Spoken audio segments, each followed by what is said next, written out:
Hello दोस्तों, आज हम आपके लिए फिर एक ऐसी स्टोरी लेके आए हैं जिसे देख आपका नज़रिया बिल्कुल बदल जाएगा। विनय और अंजना एक ही कॉलेज के दोस्त थे। दोनों एक दूसरे से काफ़ी प्यार करते थे, लेकिन किसी ने इजहार नहीं किया था। बस एक दूसरे से मिलने के लिए बेचैन रहते थे। जिस दिन कॉलेज में कोई फंक्शन होता तो दोनों साथ ही पार्टिसिपेट करते थे।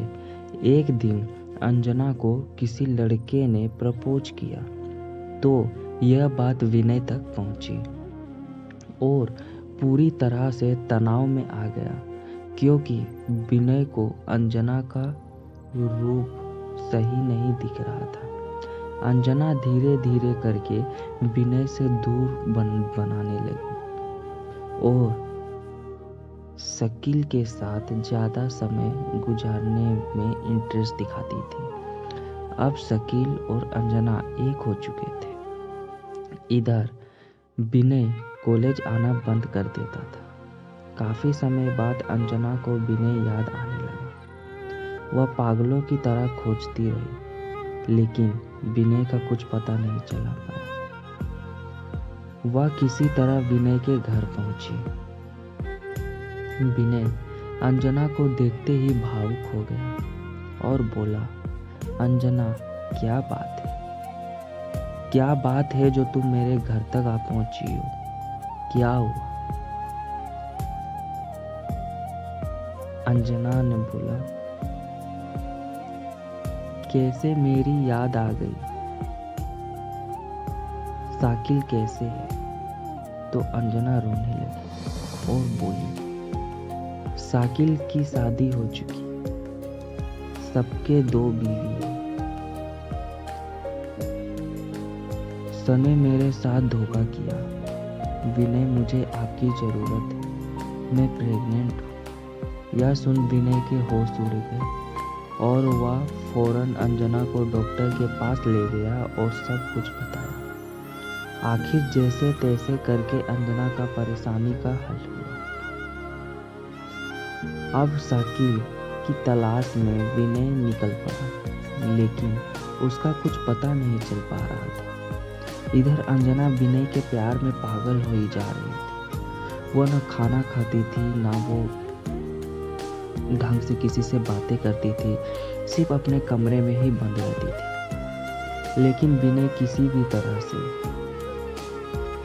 अपनाने को तैयार नहीं था। अंजना गलती के लिए माफ़ी मांगकर और गिड़गिड़ाई, लेकिन विनय के चेहरे पर कोई शिकस्त नहीं था। एक अंजना ने विनय को बुलाया और बोली, विनय, अगर आप मेरे नहीं होंगे तो मैं किसकी की नहीं हो पाऊंगी। अगर आप मुझसे प्यार नहीं करोगे तो मुझसे कौन प्यार करे? मैं जानती हूँ आप मेरे गलती की वजह से इतनी नफरत करते हो, पर मैं क्या करूँ? मुझे उस टाइम कुछ समझ नहीं आ रहा, लेकिन आज भी प्यार उतना ही करते हूँ। इतने में विनय अंजना से लिपट कर रोने लगा और दोनों एक दूसरे को इजहार किए। अब दोनों का प्यार सलाखों पर पहुंचने लगा। दोनों बहुत ही खुश रहने लगे। दोनों का मानना था कि हम कोई गलत नहीं कर रहे हैं, क्योंकि मैं तुमसे प्यार करती हूँ, तुम मुझसे प्यार करते हो। हम दोनों ने कोई गलती नहीं की, हम दोनों ने कोई चोरी नहीं की, हम दोनों ने कोई पाप नहीं किया। हम दोनों ने सिर्फ किया तो किया, सिर्फ एक दूसरे से प्यार किया और कुछ नहीं। क्या हम दोनों ने कुछ गलत किया है? दूर हो जाने दो समाज को, कुछ भी कहने दो। हमारा प्यार सच्चा है और हम एक दूसरे के साथ खड़े रहेंगे। इन दोनों का रवैया बिल्कुल बदल चुका था।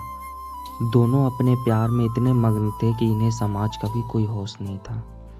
दोनों खूब प्यार करते, खूब इधर घूमते इधर जाते। धीरे धीरे उसका माइंडलिटी भी कम होने लगा। धीरे धीरे वो उसे भूल चुकी थी। अब वो विनय के प्यार में रंग चुकी थी। फिर क्या? अब आता है समाज। विनय अब इससे शादी करना चाहता था। विनय जब घर आया तो देखा पिता का मौत नेचुरल नहीं है, यह साजिश है। ऐसे में वह अंजना को बताया तो अंजना ने जैसे घर में एंट्री किया उसके पिताजी ने उसे गोली मार दी और वही की कहानी मौत हो गई और दोनों का वही लव स्टोरी का अंत हो गया। दोनों प्यार करने कोई गुनाह नहीं है। प्यार की हत्या समाज की कुरीतियों के कारण हो जाती है। ऐसे में हमें सोच बदलना होगा। आपको यह लव स्टोरी कैसी लगी आप हमें ज़रूर बताएं और ज़्यादा से ज़्यादा इसे शेयर करें और कमेंट भी करें और आने वाली और भी इसी तरह की वीडियो ट्रू लव स्टोरी को ज़रूर देखें। धन्यवाद।